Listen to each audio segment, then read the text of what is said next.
En este vídeo aprenderemos cómo Santa Claus pasó de esto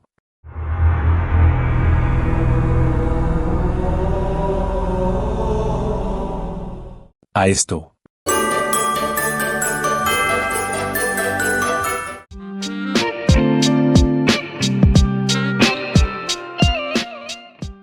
Conoceremos un poco de la historia de quién fue el Santa Claus original, o mejor dicho, de quien se inspiraron varios autores y empresas siglos después para darle forma a la figura de Santa Claus. Hablamos de San Nicolás de Bari, un obispo cristiano que nació en una familia adinerada el 15 de marzo del 270, en Patara, Turquía, y murió el 6 de diciembre del 343, en Mira, Turquía. Cuenta la leyenda que Nicolás se mudó a Anatolia y al llegar se convirtió en obispo de una manera muy peculiar, y para mucha gente fue obra divina y del destino, ya que el anterior obispo había fallecido y estaban buscando el sucesor. Al no ponerse de acuerdo decidieron que el próximo sacerdote que entrara a la iglesia sería nombrado obispo. Y momentos después entró Nicolás, enseguida sería nombrado obispo por los demás sacerdotes. Este suceso remarcó más su historia, ya que todos decían que era un santo entre humanos. En este punto muchos se estarán preguntando el porqué del nombre Santa Claus. Si de la persona que hablamos se llamaba San Nicolás, la respuesta es que su historia fue conocida en toda Europa. Al llegar las historias de San Nicolás a los Países Bajos, en Holanda se pronunciaba Sint Nicolaas, y con el tiempo, coloquialmente le comenzaron a llamar Sinterklaas. Alrededor del año 1600, muchos holandeses llegaron a Nueva Ámsterdam, lo que hoy es Nueva York, y aquí los angloparlantes le comenzaron a llamar Santa Claus. Con el paso del tiempo varios autores le dieron forma y moldearon su figura, teniendo en cuenta y conservando las historias del famoso obispo cristiano. Como dato curioso, en algunas partes de Europa, antes de la estandarización del atuendo rojo, el traje de Santa Claus era verde. En el folclore pagano europeo, figuras como el Green Man o los Holy Kings, reyes del acebo, simbolizaban el renacimiento de la naturaleza en invierno, y estas figuras son representadas de color verde. Esto era en Alemania y otros países del norte, y en los Países Bajos ya se le representaba con el color rojo debido al atuendo episcopal de San Nicolás.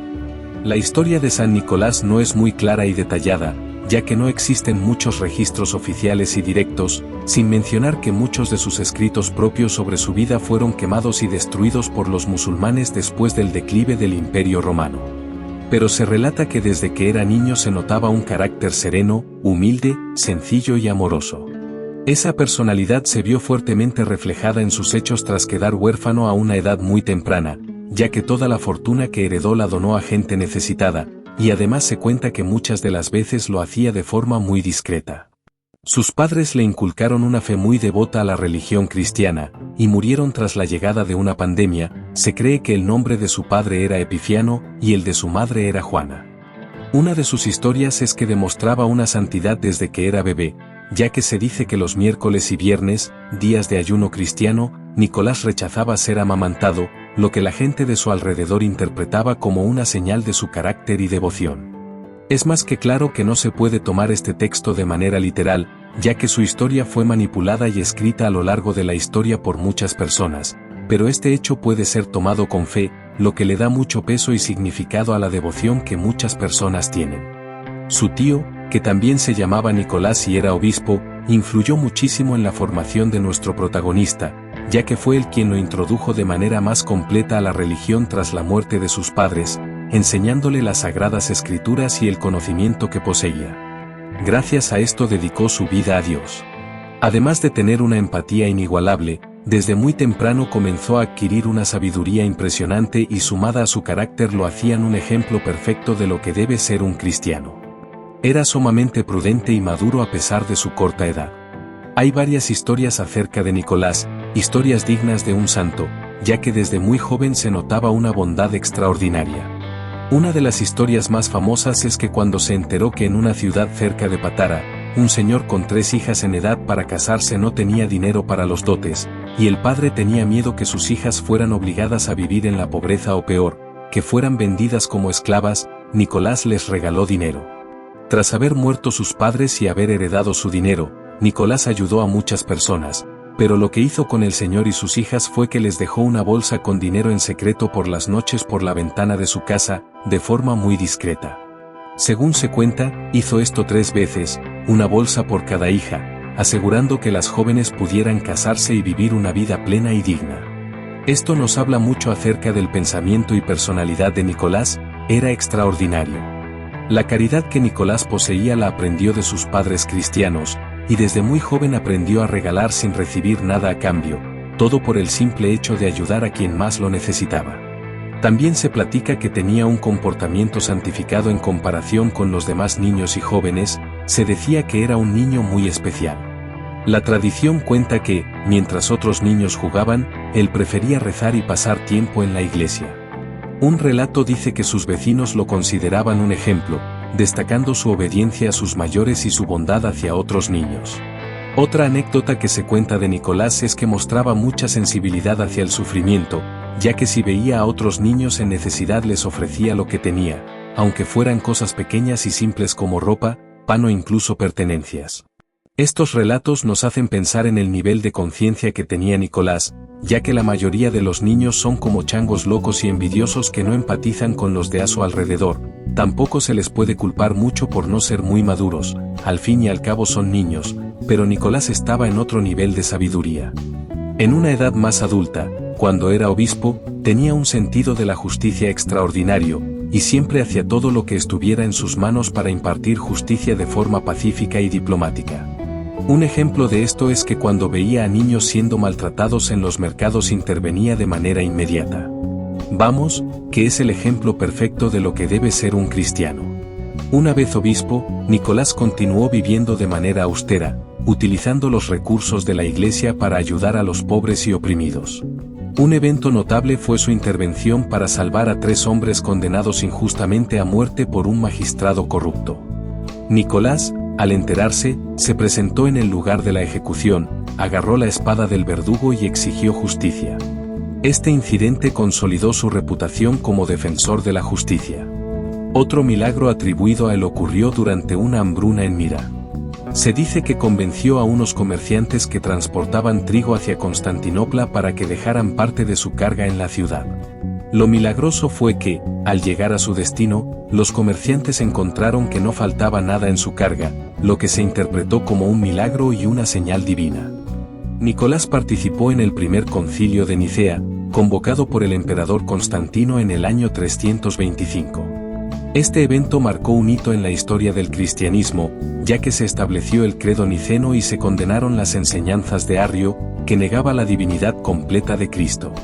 Según una leyenda muy conocida, durante los debates, Nicolás se enfureció tanto con Arrio que lo abofeteó. Aunque esta historia es probablemente una exageración, refleja el coraje con el que defendía la ortodoxia cristiana. Hubiera sido increíble que con esa bofetada le hubiese arrancado la mema. San Nicolás murió el 6 de diciembre del año 343 en Mira. Fue enterrado en su catedral, y su tumba pronto se convirtió en un lugar de peregrinación. Sin embargo, en 1087, sus reliquias fueron trasladadas por marineros italianos a Bari, en el sur de Italia, para protegerlas de las incursiones musulmanas que estaban devastando Asia Menor. La Basílica de San Nicolás en Bari, construida para albergar sus restos, se convirtió en uno de los santuarios más importantes de Europa Occidental. Esta ciudad también es conocida como un puente entre Oriente y Occidente, ya que la figura de San Nicolás es venerada tanto por la Iglesia Católica como por la Ortodoxa. Como dato curioso, las reliquias de San Nicolás en Bari exudan un líquido conocido como manna o mairen, y se dice que es milagroso. Todos los años el líquido se recolecta y almacena para ser venerado. Es uno de los pocos santos venerados ampliamente tanto en el cristianismo occidental como en el oriental. Su vida fue ejemplar. Es el santo patrono de numerosas causas y lugares, incluidos los niños, los marineros, los comerciantes, los prisioneros y ciudades como Moscú y Ámsterdam. Conociendo un poco de su historia podemos comenzar a deducir por qué Santa Claus está fuertemente inspirado en este santo, ya que a ambos se les conoce por su amabilidad, carisma y bondad. Uno de los primeros pasos hacia el Santa Claus moderno ocurrió en 1809, cuando el escritor estadounidense Washington Irving mencionó a Sinterklaas en su libro A History of New York. En su versión, Sinterklaas ya no era un santo formal, sino una figura alegre y corpulenta que fumaba una pipa y volaba en un carro tirado por caballos sobre los tejados.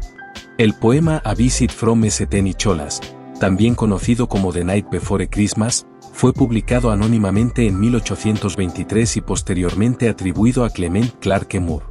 Este texto es fundamental en la creación del Santa Claus moderno porque establece varios de sus elementos característicos como lo son un hombre rechoncho, con mejillas rosadas, ojos brillantes y una barba blanca, y su trineo pasó de ser tirado por caballos a ser tirado por renos con nombres específicos. También se mencionó por primera vez la entrada a las casas a través de las chimeneas para dejar regalos. Esta última parte se cree que está fuertemente relacionada con la historia del Señor y sus 3 hijas, en la que se dice que les dejó el dinero en su casa sin que se dieran cuenta, solo que fue a través de la ventana. Además de que en algunas tradiciones europeas los espíritus o figuras mágicas entraban por las chimeneas para dejar bendiciones. En 1863 el ilustrador Thomas Nast, conocido por su trabajo en la revista Harper's Weekly, fue crucial en la consolidación de la imagen de Santa Claus. Durante la Guerra Civil estadounidense, Nast dibujó a Santa Claus vestido con una capa roja decorada con estrellas y franjas, como símbolo de apoyo a las tropas de la Unión. Al poco tiempo Nast le añadió más detalles, como que vivía en el Polo Norte, su taller con duendes fabricando juguetes y la famosa lista de los niños buenos y malos. Y en 1931, llegó la fama a nivel mundial gracias a Coca-Cola. La compañía lanzó una campaña navideña con ilustraciones creadas por el artista Don Sundblom, creando un estándar sólido de la imagen y personalidad de Santa Claus, que es como lo conocemos hoy en día. Con el paso de los años las naciones adoptaron sus propias tradiciones, o Santa Claus es racista y no quiere a los latinos, ya que en España y Latinoamérica llegan los Santos Reyes, en los países escandinavos llegan los Nissen o los duendes navideños, y en Italia llega la Befana, una anciana que trae regalos. Es muy interesante ver cómo a lo largo de la historia se modifican y atribuyen rasgos a ciertos personajes. Ahora ya conocemos el origen de Santa Claus y sabemos que su inspiración viene de una persona y ser humano ejemplar, con un gran sentido de la caridad y bondad. Si tienen algo que aportar o corregir déjenlo en los comentarios. Hasta luego.